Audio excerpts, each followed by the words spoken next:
Si ignoras lo que ocurrió antes de que nacieras, siempre serás un niño. Cicerón.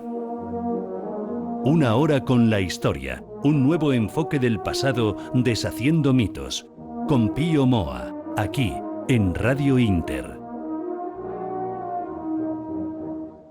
Buenas noches, bienvenidos un sábado más a Una hora con la historia. Les habla Rafael Núñez Huesca y me acompaña el historiador, uno de los historiadores que más libros vende, y eso hoy en día es una hazaña de España, que es don Pío Moa, al que doy la palabra para que les anime a ustedes a que viralicen los contenidos de este programa, a que compartan y a que en esta batalla cultural que emprendemos desde esa casa Intereconomía ayuden a revertir algunos relatos, a derribar algunos mitos. Don Pío Moa, buenas noches. Buenas noches. Efectivamente, se trata de una batalla cultural y hay que darle toda la importancia que tiene. Amigos oyentes, como sabéis, este programa no vive de subvenciones, sino que se mantiene con las aportaciones de sus oyentes. Y por eso hemos hecho campañas de microfinanciación.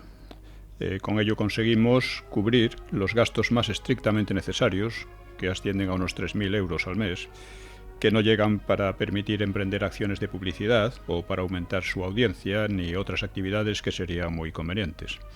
En el último año nos vimos obligados a cambiar 2 veces de emisora, lo cual ha repercutido en una pérdida considerable de oyentes, que a su vez ha redundado en una pérdida de ingresos, que se han reducido a poco más de la mitad de la cifra anterior, o sea, de lo más indispensable.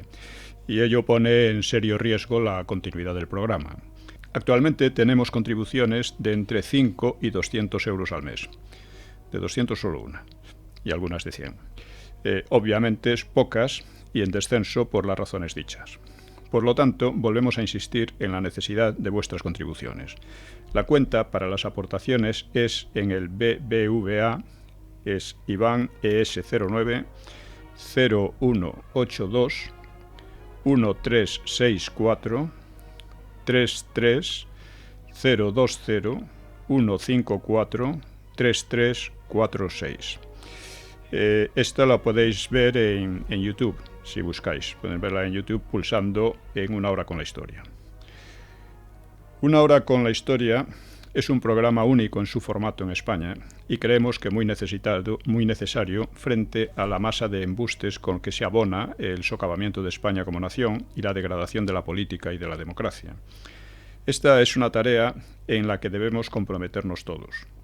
Al no respaldarnos ningún medio poderoso, el éxito de esta empresa consiste en que un número alto de sus oyentes cobre conciencia tanto de la necesidad de la lucha cultural, la necesidad de respaldarlo económicamente, como de difundirlo y darlo a conocer con la mayor amplitud posible. Esta es una tarea cuyo éxito depende decisivamente de vosotros. Muchas gracias.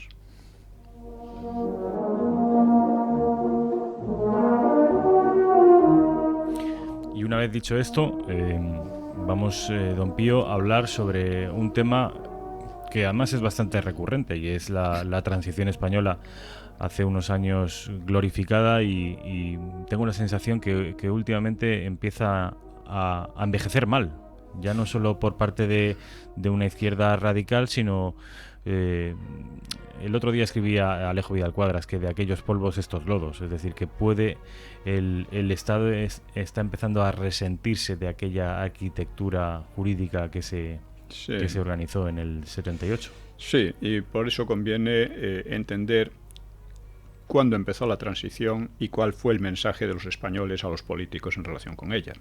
Por cierto, que recomiendo La transición de cristal, que es un libro de don Pío Moa, que entiendo que va a hacer usted ahora un resumen de lo que allí escribe, pero que es imprescindible para entender qué pasó, qué no pasó y cuáles son las consecuencias de aquella transición. La transición de cristal. Sí. Bien, en ese libro, que hoy es difícil de encontrar, pues explico cómo se fraguó la transición como una cosa necesaria, pero al mismo tiempo que fue desvirtuada desde muy pronto. Así que hoy resulta lamentable leer y oír a tantos políticos y periodistas de poca enjundia, ¿no?, vanagloriarse de la democracia, que empezó, según ellos, con las elecciones de hace 40 años. Queda claro, al menos, que para ellos democracia equivale a los fenómenos que hemos venido sufriendo de forma creciente desde entonces.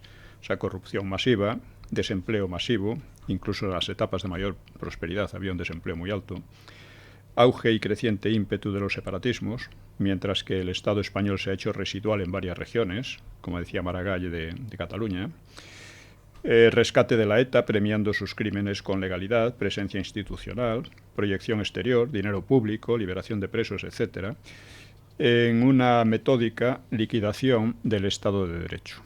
Esta, al parecer para estos señores, la democracia consiste también en la entrega fraudulenta de la soberanía nacional a entidades exteriores, Bruselas o la OTAN, la conversión del ejército en una fuerza cipaya al servicio de intereses ajenos, bajo mando ajeno y en lengua ajena, la conversión de la infame y piratesca colonia de Gibraltar en un emporio de negocios opacos para la potencia invasora, porque es una potencia invasora, una legislación totalitaria, como la Ley de Memoria Histórica o las leyes de género, un multiculturalismo que pone en el mismo plano, en España, a la cultura española forjada en siglos de esfuerzos, con culturas no ya ajenas, sino históricamente enemigas de España, como es la islámica.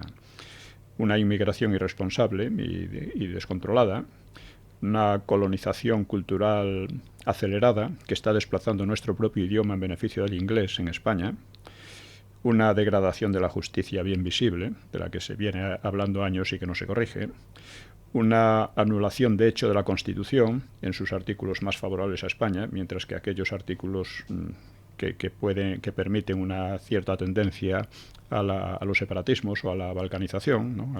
a la disgregación, todos esos son los que más se vienen aplicando progresivamente.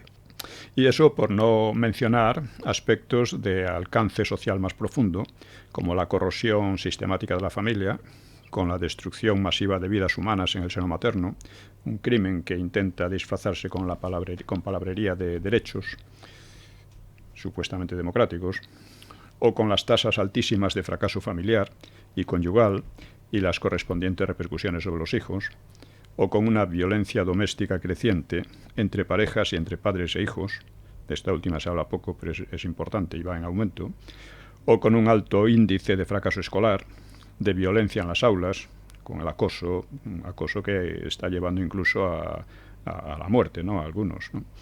Con la expansión de la droga y el alcoholismo entre jóvenes, o con el auge de la prostitución y de todo el enorme negocio ligado a ella, el aumento de la delincuencia y de la población penal, que es como 6 veces mayor que cuando murió Franco.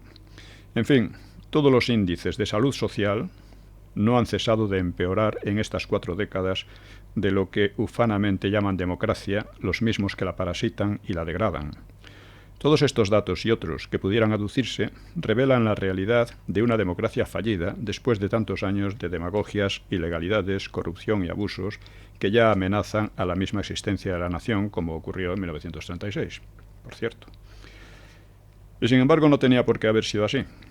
Debemos recordar que la transición no empezó con las elecciones del 77, como se pretende, sino meses antes, con el referéndum de diciembre de 1976.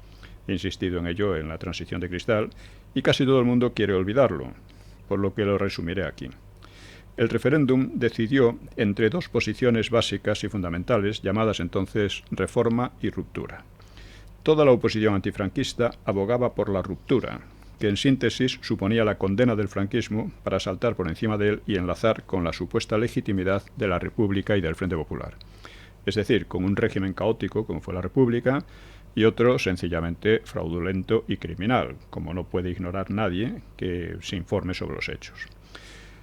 La reforma se presentaba como un cambio en profundidad a una democracia al estilo de las de Europa Occidental, pero de la ley a la ley, es decir, asentada en la legitimidad del franquismo. Esto es muy importante, porque las democracias de Europa Occidental no deben su democratización a sí mismas, sino a la intervención bélica del ejército useño, mientras que la española respondía a una evolución pacífica interna de la propia sociedad española. En este sentido, un sentido muy positivo, España sí era diferente, como rezaba un lema turístico. El franquismo había posibilitado la democracia al legar una sociedad próspera, moderada, y muy mayoritariamente olvidada de los funestos odios que destrozaron la República.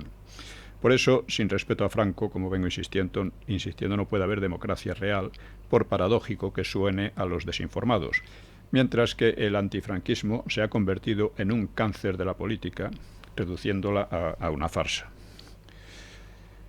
Recuérdese que en 1976 la propuesta del gobierno y de la monarquía, ambos salidos directamente del franquismo, ganó por aplastante mayoría sobre cualesquiera tentaciones rupturistas, tentaciones de unos políticos y unos partidos que eran afortunadamente muy débiles por entonces y que parecían incapaces de aprender las lecciones más elementales de la historia. El mensaje de los españoles a los políticos fue: democratización en orden y a partir del régimen anterior, no de una legitimación frente populista en la que solo creían los irreconciliables, que eran pocos por entonces. Esto de la democratización en orden era lo que pretendía Franco en 1930. Una carta a su hermano dice: lo mejor para España es una democratización ordenada y lo peor es cualquier tipo de golpismo y tiranía. Curiosamente, lo que pasa es que en la República fue imposible una democracia ordenada, ni era democracia ni era ordenada. Tenía algo de democracia, pero no demasiado, y desde luego de desorden muchísimo, ¿no? La reforma fue diseñada y organizada en lo esencial por Torcuato Fernández Miranda, valiéndose de Suárez en unas maniobras a veces cómicas. Las he contado allí y son interesantes. Torcuato, que había sido alférez provisional, era un hombre culto, buen conocedor de la historia y del pensamiento político, mientras que Suárez, aparte de una incultura muy manifiesta, entendía más bien de maniobrerismos y relaciones públicas. La combinación de ambos podía haber funcionado, y Torcuato creyó que Suárez le admiraba, que reconocía su superioridad intelectual y que seguiría sus consejos. Pero esto resultó un error, como casi siempre. El éxito del referéndum, cuyo mensaje y alcance histórico no estaba Suárez en condiciones de entender, hizo que el personaje se creyese un estadista y comenzó una política de, vamos a llamarle, contubernios o de pequeños chanchullos y acuerdos con la oposición, sin principio alguno y rompiendo ya por completo con la tutela política de Torcuato. Lo cual desembocó en una constitución elaborada de forma irregular, en gran parte al margen de las Cortes, y una constitución que habla, entre otras cosas, de nacionalidades y permite el vaciamiento progresivo del poder central a favor de las autonomías. Por eso Maragall decía que actualmente el poder central en Cataluña era residual, ¿no? Desde entonces los separatismos, que al principio eran muy débiles, han ido a más. Se han servido directa o indirectamente del terrorismo, de una corrupción que no cesó de aumentar y de la baja calidad moral y política de los líderes de derecha o socialistas. Torcuato, como el filósofo Julián Marías y bastantes otros, buen conocedor de la historia, vio claramente el peligro, no votó aquella constitución y Suárez lo despidió con una metafórica patada en el trasero. Al poco falleció Torcuato y en su funeral Suárez, que todo se lo debía, dejó vacía la silla que le habían reservado. Dos palabras sobre aquella oposición. Se componía de quienes habían luchado contra el franquismo, es decir, comunistas y ETA principalmente, más una pequeña multitud de intrigantes, en general bastante cantamañanas y corruptos en potencia. Carrillo temió quedar en la ilegalidad y que el fruto de los largos años de esfuerzos y sacrificios comunistas fuesen a recogerlos los socialistas, que no habían hecho nada. Había una frase de unos versos satíricos sobre la Cámara de los Lores en Inglaterra durante la Primera Guerra Mundial que decían: la Cámara de los Lores durante la guerra no hizo nada de particular y lo hizo muy bien. Pues del PSOE se podría decir lo mismo. El PSOE durante el franquismo no hizo nada de particular y lo hizo muy bien. Es lo mejor que podía hacer. Bien, pues el PSOE, gracias a recibir grandes cantidades de dinero y proyección mediática, se fue imponiendo sobre los que realmente habían luchado y quedando al mismo tiempo como demócratas y antifranquistas. La farsa continúa hoy destrozando la democracia, la sociedad y al propio país, insisto, en una democracia fallida.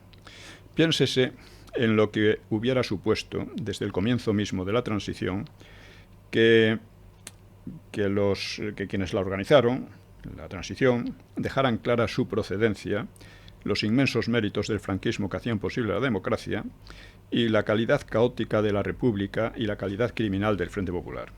Este simple hecho habría calmado en gran medida las demagogias de izquierda y separatistas que llegaban de pronto en plan acusador y ensalzando aquellas experiencias nefastas, ¿no?, de la República y demás. La democracia, de haber ocurrido esto, sería mucho más sana, las demagogias serían menos fuertes, pero ocurrió lo contrario. Y muchos que pretendieron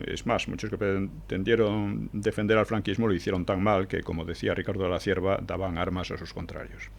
Pues bien, entender la importancia de la historia es el primer paso para salir del hoyo actual de esta democracia fallida. Y cuanto antes nos demos cuenta de la situación, mejor podremos obrar. Ha sido el editorial de Pío Moa y en breves instantes vamos a abordar el asunto que ocupará la gran parte del programa de hoy, que es la Gran Armada o la Armada Invencible.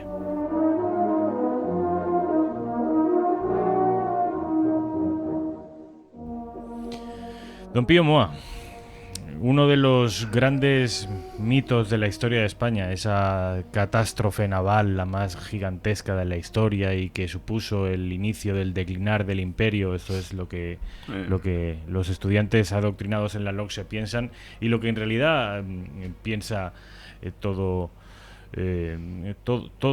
toda persona más o menos cultivada y que haya leído algo en los últimos años. La Armada Invencible, que para empezar su propio nombre ya hay que corregirlo, ¿no, don Pío? Bueno, la verdad es que vamos a hablar sobre todo de la Invencible inglesa, que es algo que casi nadie sabe.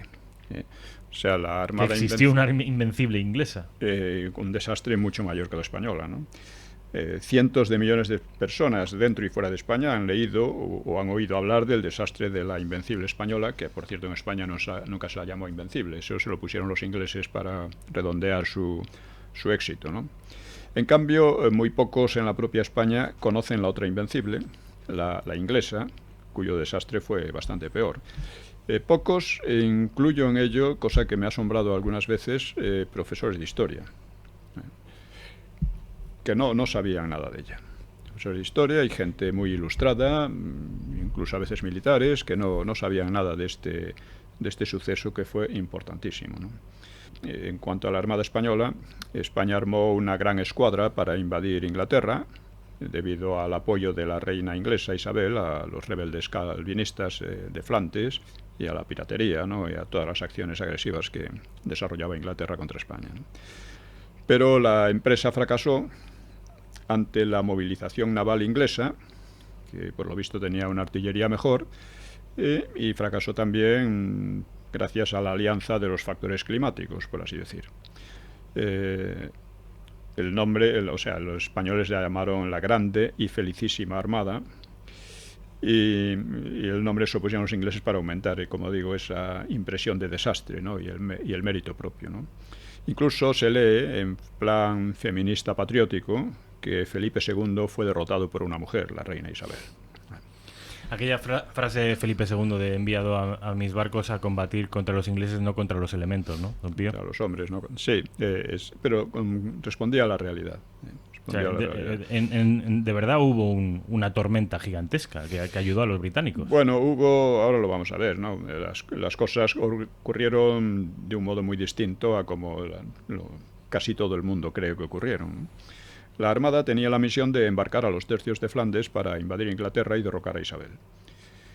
Y para ello disponía de unos 135 navíos con 30.000 hombres, entre marinos y soldados, mientras que los ingleses movilizaron una flota de 220 barcos, más numerosa, pero de menor tonelaje, y con unos 20.000 hombres.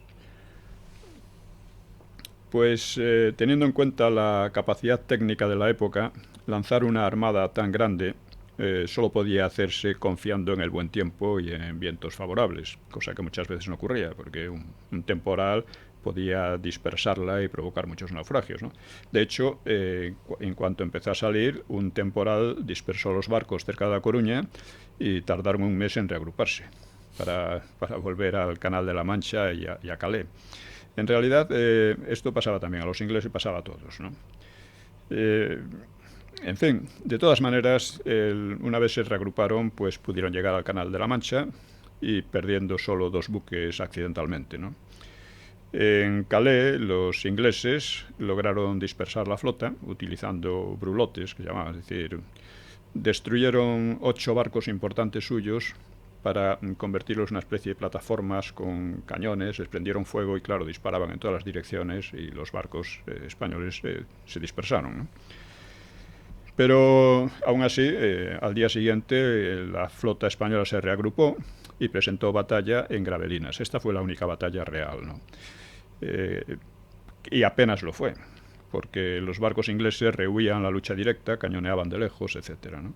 Y parece no consiguieron hundir un solo barco español, y se puede decir que las pérdidas humanas fueron de unos centenares de hombres por cada lado, ¿no? Sin embargo, la verdad es que la misión de embarcar a los tercios había fracasado, por lo que en definitiva se trató de un éxito inglés. Esto es verdad. Aunque de ninguna manera la batalla heroica que luego pintó la propaganda. Hay muchos cuadros por ahí. Incluso una película recientemente que se llamaba Isabel o Elizabeth. Sí, que van por ahí, en la misma línea, ¿no? Bueno, el almirante era el duque de Medina Sidonia, pues ordenó el retorno a España y solo pudo hacerlo rodeando las Islas Británicas porque los vientos empujaban con fuerza hacia el norte. Y es entonces cuando se produjo el desastre, por una sucesión de tempestades. Aquel año fue muy tempestuoso, y eso que era el verano, ¿no? Y los protestantes, por cierto, hablaron del viento de Dios que les había salvado. No sé si era de Dios, pero desde luego les salvó. Sobre las pérdidas sigue habiendo discrepancias entre unos autores y otros, pero no demasiadas. La Gran Armada no fue derrotada en absoluto. El total de barcos perdidos por España, ninguno propiamente en combate, pues fue de 35, con unos 10.000 hombres en total, casi todos por naufragios. Por parte inglesa, también perdieron 8 o 9.000 hombres, en su gran mayoría por enfermedades, tifus y otras cosas. Debía haber una falta de higiene terrible, ¿no?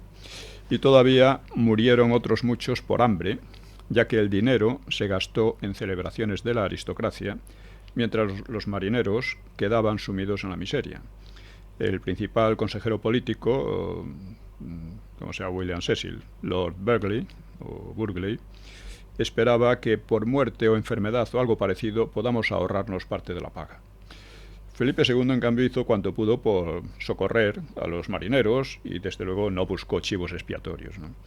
En cambio, Isabel dejó a los suyos en la mayor miseria y en el hambre, y el propio Burghley se alarmó, señalando que si no se cuida más a estos hombres, aunque haga falta gastar algún dinero, si se les deja, se ve que eran bastante avaros, entre otras cosas, ¿no?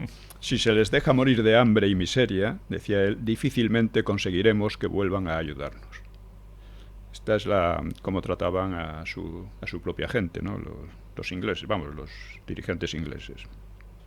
O sea que al final hubo un número parecido de bajas humanas en uno y en otro. La inmensa mayoría de ellas no por combate, sino por estas razones. Bueno, en definitiva se trató de un éxito moral y político para Inglaterra, esto es cierto. Su propaganda lo infló desmesuradamente. Se presentó y se presenta todavía como el gozne de un cambio histórico que significaría el fin de la hegemonía naval española para ser sustituida por la inglesa, como siguen creyendo muchos aquí. Pero en realidad la supremacía naval española prosiguió largo tiempo y la inglesa solo llegaría más de un siglo después. El caso es que los ingleses sacaron una conclusión equivocada del desastre español, sacaron la conclusión de que España había quedado casi indefensa por mar, así que al año siguiente, en 1589, planearon lo que se ha llamado la contraarmada o la invencible inglesa. Era una empresa enorme con 3 objetivos muy, muy ambiciosos. El primero era aniquilar a los barcos de la Armada Española que estaban en reparaciones en los puertos cantábricos, en San Sebastián o en Santander, ¿no? Y luego adueñarse de las Islas Azores, por donde pasaban los convoyes españoles que aseguraban el comercio con América, la flota de Indias. Y sobre todo, y esto era lo más importante, trataban de separar a Portugal de España mediante un desembarco en Lisboa. Y con ello, pues abrían un nuevo frente a España que ya estaba ocupada luchando en Flandes y en Francia. O sea, como puede verse, la empresa estaba muy bien calculada.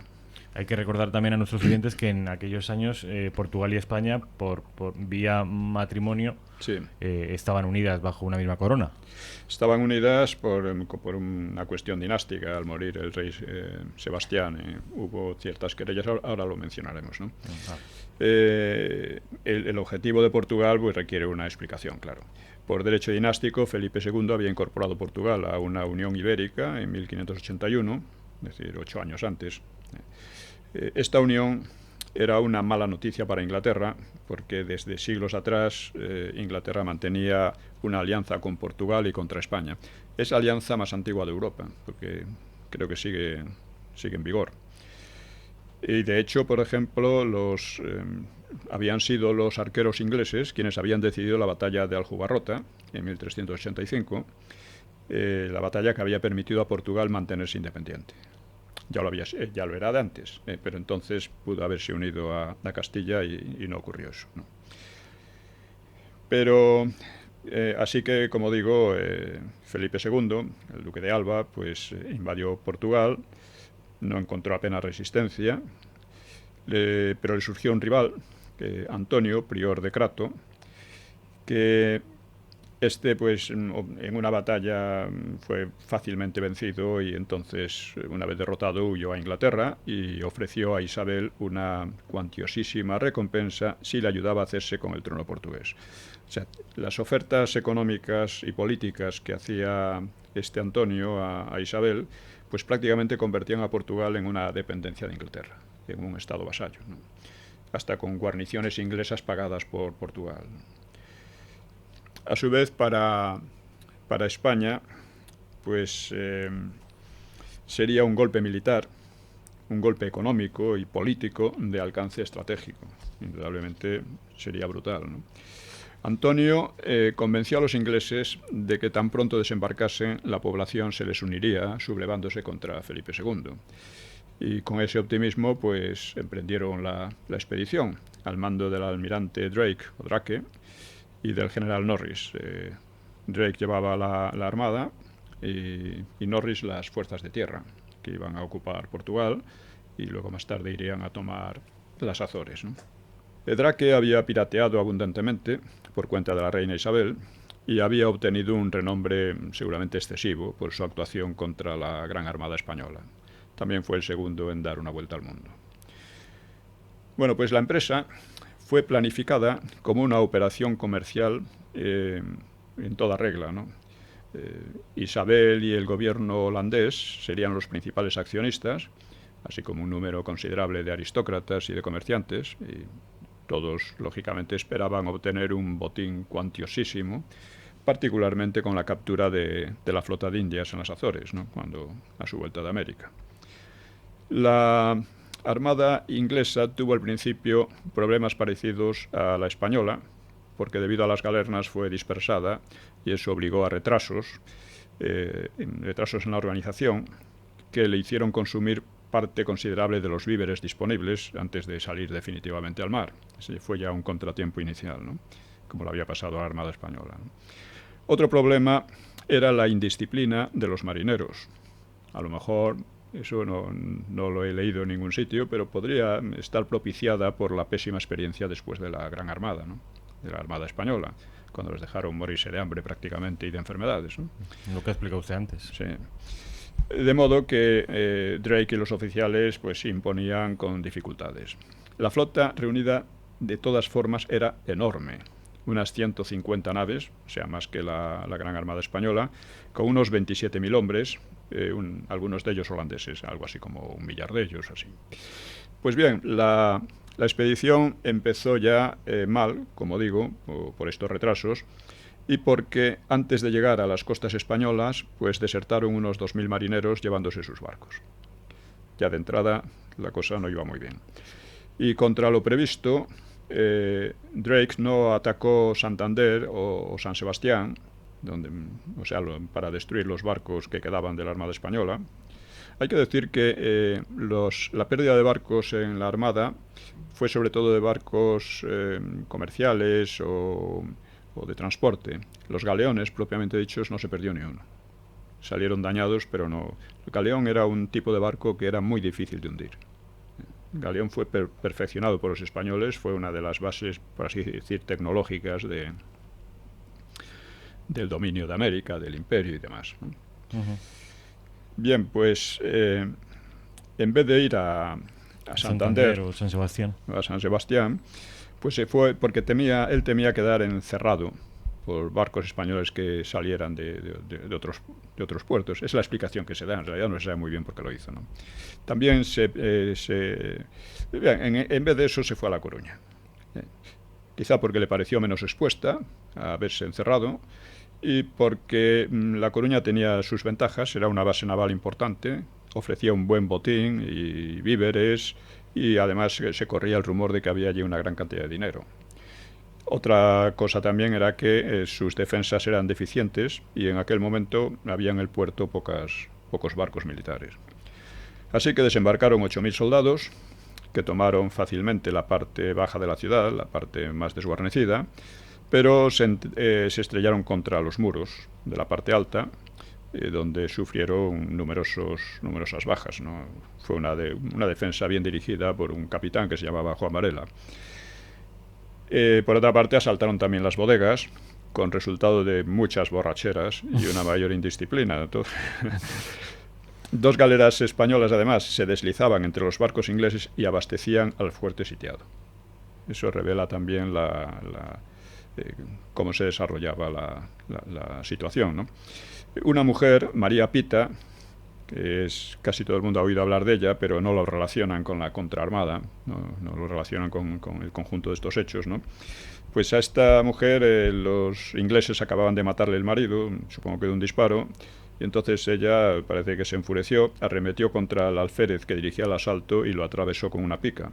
Y esto desmoralizó a los demás asaltantes y reanimó a los defensores. Seguramente hay bastante de verdad en esta historia. Ya se sabe que hay mucha leyenda, pero yo creo que probablemente es cierta, ¿no? Y es cierta porque Felipe II la nombró alférez y le concedió una retribución anual. O sea que tuvo que ser así. Bueno, pues en La Coruña Drake perdió más de 3.000 hombres y varias embarcaciones. La mayoría de los holandeses también desertaron. Y volvieron con sus barcos a su país o a Francia, a La Rochelle. El fracaso fue aumentado porque no consiguieron hacerse con las grandes cantidades de víveres que esperaban hallar en la ciudad, con lo que su aprovisionamiento siguió siendo bastante precario. Ellos se detuvieron en La Coruña 2 semanas porque no tenían vientos favorables para zarpar. O sea, los vientos los dejaron allí encerrados, por así decir. Para situar al oyente, Pío, ¿estamos hablando de qué año?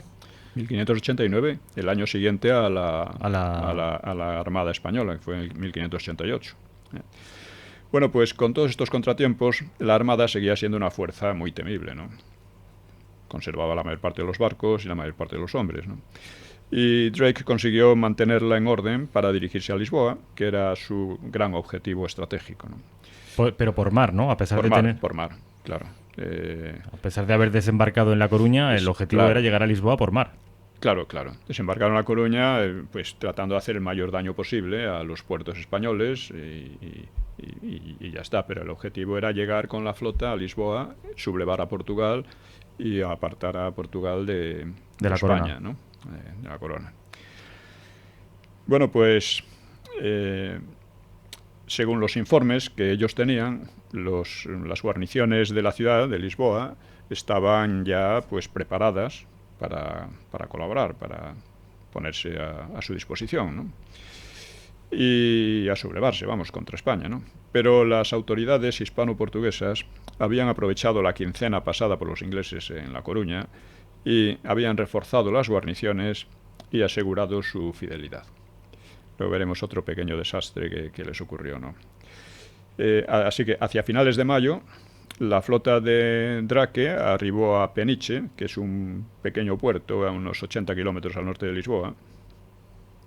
Lo tomó con facilidad, con la complicidad del gobernador, y eso parecía un comienzo excelente, pues presagiaba la insurrección que había prometido Antonio de Crato, ¿no? Según el plan, Norris y sus tropas, unos 10.000 hombres, marcharían por tierra sobre Lisboa, recogiendo, según esperaban, a miles de voluntarios portugueses, mientras que Drake atacaría la capital por mar. Pues bien, la marcha por tierra se convirtió en una pesadilla. Las autoridades hispanolusas habían evacuado del trayecto los víveres y útiles que pudieran servir a los invasores y además hostigaban a la columna con partidas improvisadas que les causaban pues cientos de muertos y heridos. Por otra parte, llevaban pocos caballos y esto obligaba a transportar el equipaje y la artillería por los propios soldados, lo que aumentaba mucho las penalidades. Y para colmo, pues apenas consiguieron 200 o 300 voluntarios portugueses que se les unieron en su muy penosa marcha, de modo que el desánimo pues se iba apoderando de los expedicionarios. Drake tuvo un momento de gloria al capturar 60 barcos franceses y alemanes de la Hansa que habían burlado el bloqueo inglés para comerciar con España, pero el asunto no le salió nada rentable, porque siendo barcos neutrales y habiendo acuerdos internacionales, pues tendrían que devolver el botín posteriormente, o sea, se quedaron sin nada. Bueno, el ataque, digamos, a Lisboa fue llevado a cabo por Norris, mientras Drake se demoraba en Cascaes, a la salida del ensanche del Tajo, del mar de la Paja, ¿no? El mar da Palla. Norris acusaría a Drake de cobardía, y Antonio de Crato, que también estaba allí, pues lo mismo. Pero en todo caso, la desconexión entre la fuerza naval y la terrestre facilitó la reacción de los españoles, que tenían allí 18 galeras. Las galeras atacaban sin cesar a los ingleses de tierra, tenían que ir cerca de la costa, y las galeras podían acercarse mucho a la costa, ¿no?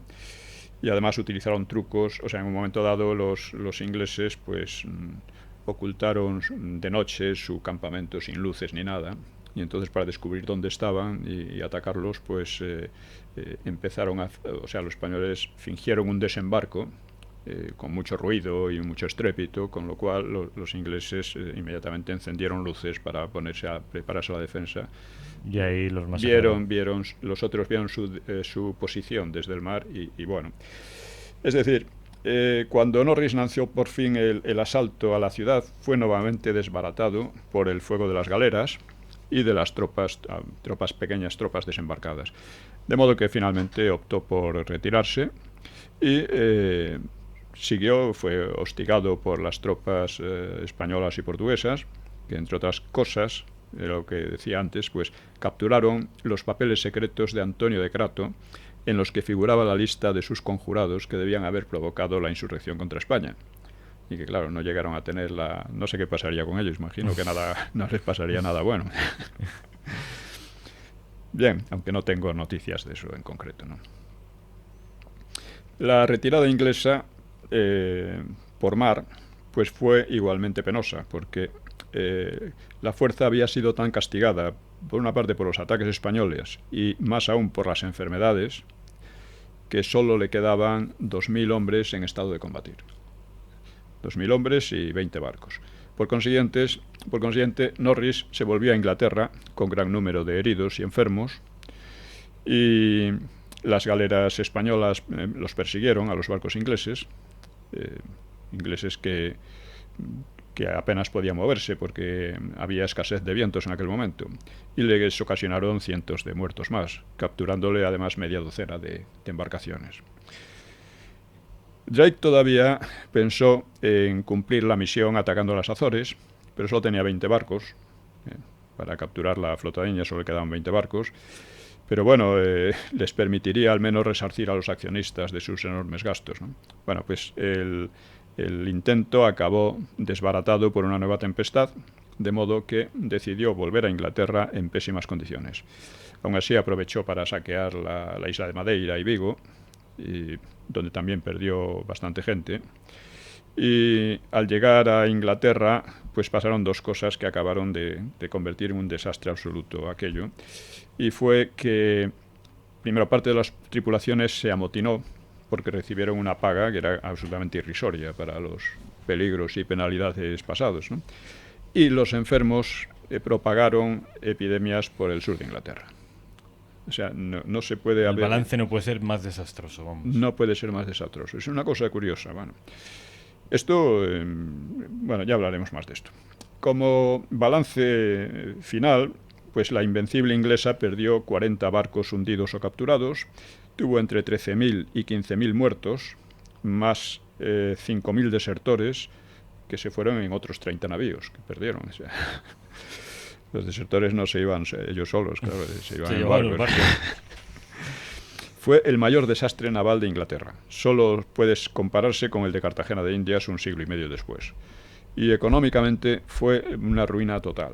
Los accionistas perdieron prácticamente toda su inversión. El tesoro real inglés quedó exhausto. Hay que decir que Isabel y, por supuesto, Burley, que había sido tesorero parte del tiempo, se había preocupado mucho de ir incrementando el tesoro real, en parte participando en la piratería, con participación en barcos corsarios que armaban y que parte del botín pues iba para la corona inglesa. Así que quedó demostrado que, a pesar del desastre de la Gran Armada del año anterior, España permanecía en plenitud de fuerza. Vale la pena hacer algunas comparaciones entre las dos Invencibles. Decimos que el desastre de la primera se debió casi exclusivamente a las tempestades, las cuales afectaron también seriamente a la inglesa, a la Invencible inglesa, pero los españoles ocasionaron una serie de derrotas a los ingleses en La Coruña, Lisboa y en el mar, que no guardan comparación con los escasos e indecisos combates de la Armada Española de 1588. Los ingleses capturaron 2 barcos, uno de ellos porque le estalló la Santa Bárbara y quedó ahí, y otro por un accidente, ¿no? Pero fue poco más, ¿no? Las pérdidas humanas en la Armada Española fueron equivalentes a las de los ingleses en la Armada Española, es decir, en 1588. O sea, las pérdidas humanas de españoles y de ingleses fueron muy parecidas, en torno a los 10.000. En el caso español, casi todas por naufragios, y en el inglés por enfermedades y luego por hambre. En el caso de la Invencible inglesa, los españoles solo tuvieron 900 muertos, probablemente civiles, la mayoría de ellos, mientras que los ingleses pudieron llegar hasta los 15.000. Un mínimo de 11.000 y probablemente bastantes más, ¿no? También en su mayoría por enfermedades, aunque muchos de ellos también en combate, ¿no? Esta desproporción es llamativa, pero en buena medida se explica por las características de la lucha. Los españoles estaban apercibidos y en posiciones defensivas, mientras que sus contrarios debían moverse a menudo por terreno descubierto, y en las acciones navales se producen en ocasiones desproporciones enormes de bajas.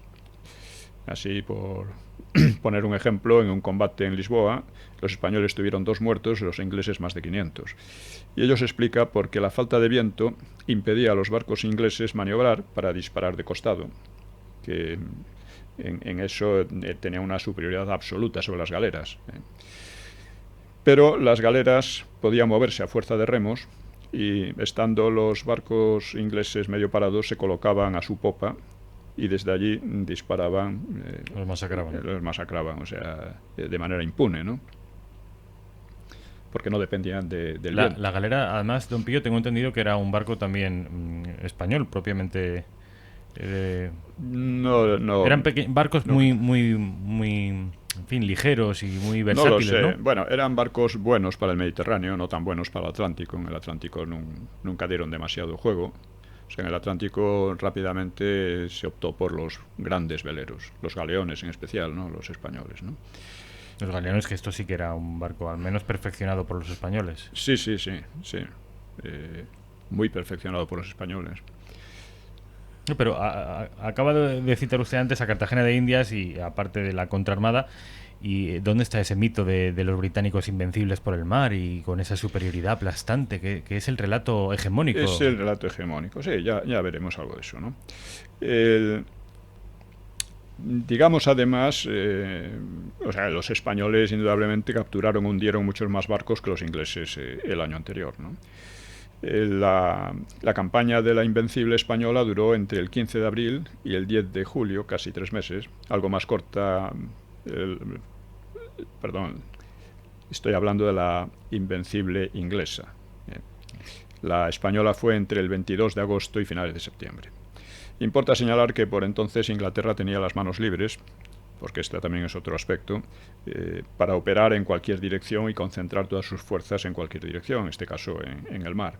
Mientras que España tenía que combatir simultáneamente a Francia, a Holanda y mantener una costosa vigilancia, o Países Bajos, mantener una costosa vigilancia en el Mediterráneo frente al Imperio turco y a la incesante piratería berberisca. Es decir, tenía que atender a 4 frentes de modo simultáneo, lo que nos da indicio del enorme esfuerzo que tuvo que desplegar el país, ¿no? Y todo eso manteniendo un imperio en América. Manteniendo un imperio en América. Y cabe comparar también la brutal despreocupación de los gobernantes ingleses con sus propios marineros y soldados, ¿no? que habían combatido a la Armada Española y que murieron por miles de hambre y de indigencia, ¿no? Y esto desde luego no ocurrió en España. Debe señalarse que se calcula que por entonces, para hacernos una idea del carácter del gobierno inglés, entonces, que era increíblemente despótico, ¿no? Por entonces, 1/3 de la población inglesa vivía en la pobreza. Y eso se debía a la expropiación de monasterios y de tierras comunales por los aristócratas y los burgueses. Pues bien, la pobreza fue combatida mediante leyes de pobres. Se crearon lo que llamaban workhouses, o sea, talleres, para los indigentes, que se les obligaba a trabajar en condiciones casi esclavistas, ¿no? Pero es que además las leyes de pobres prohibían la mendicidad, excepto que se diera una autorización explícita para ello.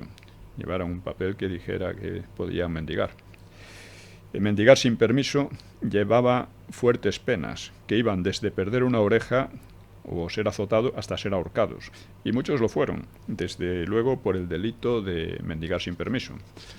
Eran ahorcados, se decía que había muchos árboles que pendían un montón de gente, ¿no? Esto tampoco se dio en España, claro. Es decir, no todo lo hicimos tan mal. En fin, una comparación más significativa puede ser la que señalábamos al principio. Hay que hablar un poco más de este problema de la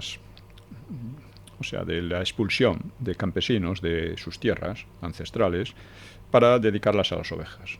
Normalmente, claro, las ovejas eran una inversión muy rentable, requerían muy poca fuerza de trabajo, muy pocos empleados, así que los aristócratas, sobre todo los aristócratas, se dedicaron a invadir las tierras comunales. Fue un proceso muy largo, duró en el siglo XIX, en pleno siglo XIX, en las Highlands, en Escocia, pues pasó exactamente lo mismo, a mediados del siglo. Simplemente decretaron que aquellas tierras iban a dedicarse a pastos para las ovejas y que los que vivían allí, que se largaran. Les quemaban las casas, les quemaban las aldeas, llevaban allí viviendo cientos de años, ¿no? Les obligaban, a muchos los asesinaron, sin más, los masacraban si se resistían. Eso en pleno siglo XIX. O sea que esa manera de tratar a la gente para espabilarla, vamos a decir, pues aquello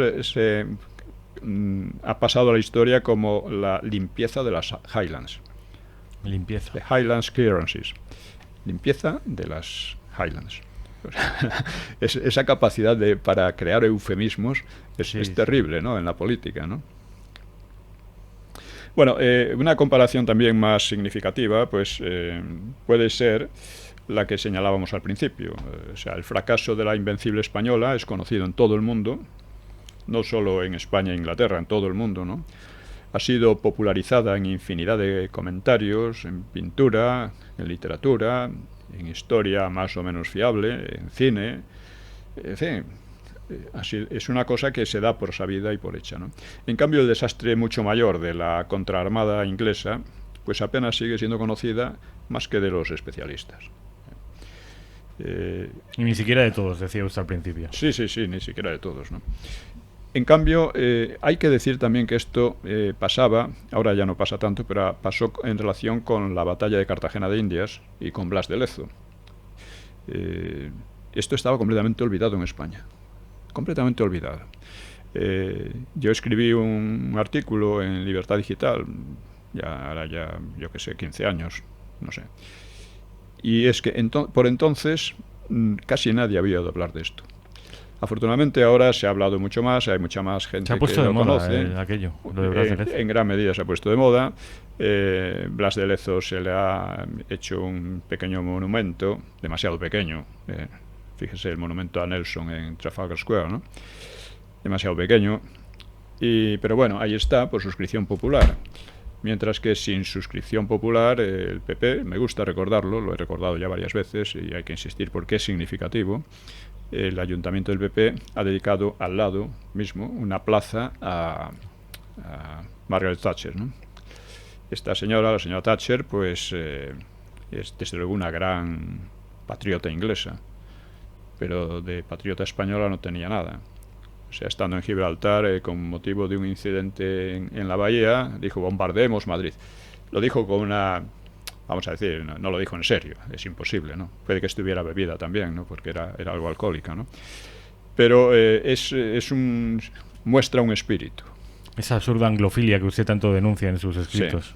Sí, que, bueno, pues eso es tremendo. Pero bueno, el caso es que yo espero que se vaya hablando más de la contraarmada, vaya siendo más conocida, como pasó con lo de Blas de Lezo, y que esto cambie, ¿no? Al hablar de... Bueno, en la nueva historia de España, pues al hablar de la Invencible, pues recuerdo que algunos historiadores se mostraban sorprendidos, ¿no? Ya digo, no sabían nada de ella. ¿Por qué? Pues porque apenas se ha tratado en tan largo tiempo. Además, como ha cundido esa especie de beatería anglómana desde el siglo XIX, pues parece que se ha tratado de ocultar todo lo importante que había hecho España. En Twitter y por ahí... Nos quedan 10 minutos, don Pío. Bueno, en Twitter y por ahí yo he puesto varias veces, si usted pregunta a cualquier persona en España o fuera de España qué país tiene una historia naval más importante, casi todos dirán que Inglaterra. Casi todos. En España y fuera de España. Pero la verdad es que la historia naval española es mucho más importante. Porque fue pionera, fue anterior a la inglesa. Los ingleses la desarrollaron después, en gran parte sobre lo que habían hecho los españoles. O sea, fueron barcos españoles los que llegaron a América, los que cruzaron el Pacífico, los que dieron la vuelta al mundo. O sea, solo estas cosas ya la ponen como... Solo por esos hitos ya... Ya la primera, ¿no? Luego, además, aquí, si pregunta sobre batallas, hombre, las batallas son importantes, sin duda alguna, ¿no? Aunque a veces se le da demasiada, pero bueno, son importantes. Pues aquí dirán, pues Trafalgar, la Armada Invencible y algún otro desastre español, que no tengo ahora en la cabeza, pero por lo menos hay tres que todo el mundo conoce. Sí, 1898.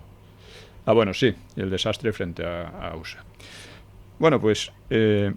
incluso África, la guerra de África, que aquella sangría. Bueno, pero aquello naval, sí, no, pero pueden ser esas tres, naval, efectivamente. Sí. El desastre de 1898, el Trafalgar y la Invencible. Sí, que son tres derrotas. Son tres derrotas. Y son las que todo el mundo conoce. Son todo el mundo. Nadie conoce las victorias y sobre todo o sea, la vuelta al mundo, el conocimiento del mundo, la puesta en comunicación de todos los continentes por mar, el descubrimiento de América, en fin, todo esto lo han hecho españoles. La primera vía comercial global y universal, desde Filipinas pasando por México y... Sí. Y bueno, esto a un español corriente no tiene ni idea.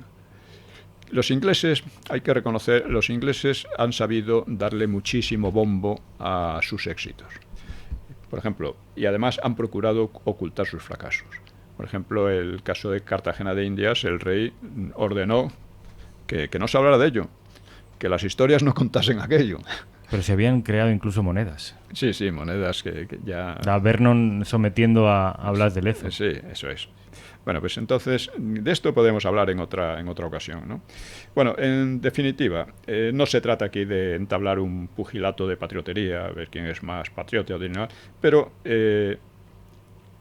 debemos recordar la historia real porque la leyenda negra que persiste y que, como venimos denunciando, está en la base de las derivas que han llevado a una situación mala en España, a esta democracia fallida, han potenciado los separatismos, permiten que la gente vea como una cosa natural el ceder la soberanía a Bruselas o a la OTAN, en fin. Estas derivas, después de una transición que empezó con tan buenas perspectivas con el referéndum del 76, del cual han hecho caso omiso después todos los políticos, prácticamente todos, bueno, pues conviene recordar la historia, también estas historias, ¿eh? Sí, porque es que yo estoy convencido de que gran parte de las causas de los separatismos hoy es el desprestigio de nuestra historia común, que no hace falta haber leído libros de historia, está en el ambiente, flota de que España es un país cuya historia no merece la pena, que está llena de genocidios. Bueno, piense usted, por ejemplo, que los separatismos cogen impulso sobre todo después del 98. El desastre. En la batalla naval principal del 98 hubo varias menores, ¿no? Pues los useños tuvieron, no sé si 2 muertos o algo así, y los españoles varios cientos. Esto es una cosa que ha ocurrido en la historia naval en otras ocasiones. Por ejemplo, la flota alemana durante la Primera Guerra Mundial en Coronel, en Chile, pues causó miles de muertos a los ingleses y solo tuvo 2 o 3 muertos ellos, ¿no? Fue debido a la cuestión de la visibilidad en un momento dado, de por dónde se ponía el sol y eso. Esa misma flota la flota alemana, se quedó sin apenas municiones y con pocos víveres, y necesitaba repostar carbón, y entonces tenía que hacerlo en las Maldivas. Allí le estuvieron esperando los ingleses y tuvieron la revancha. Más o menos una batalla parecida, en la que, claro, los alemanes apenas tenían municiones, pues era casi tirar al blanco, ¿no? Empezaba yo el programa recomendando un libro de Pío Moa, cogiendo el hilo del editorial que hablaba sobre la transición, y recomendaba La transición de cristal. Y acabo el programa recomendando otro libro de Pío Moa que tiene mucho que ver con esto que hemos estado hablando, de la historia naval española, de los éxitos británicos conocidos en todo el mundo y los fracasos españoles conocidos sobre todo por los propios españoles. Hay un libro que recomiendo y que abunda mucho precisamente en estos aspectos, que es, y a mí me gustó mucho, don Pío, es España contra España. Ah, sí. Ese es un libro que yo recomiendo. Fíjese lo que le digo, si a alguien le tengo que recomendar un libro de Pío Moa, el primero que le recomendaría sería España contra España, porque... Que hoy no se encuentra. No se encuentra. Es muy difícil. En cualquier caso, pídalo prestado, de segunda mano seguro que puede encontrarlo, porque es un libro muy necesario y que puede reconciliar a muchos españoles con su propia patria. Buenas noches, les habla Rafael Núñez Huesca, el programa de Pío Moa, Una hora con la historia. Nos escucharán ustedes, si Dios quiere, el sábado que viene. Gracias.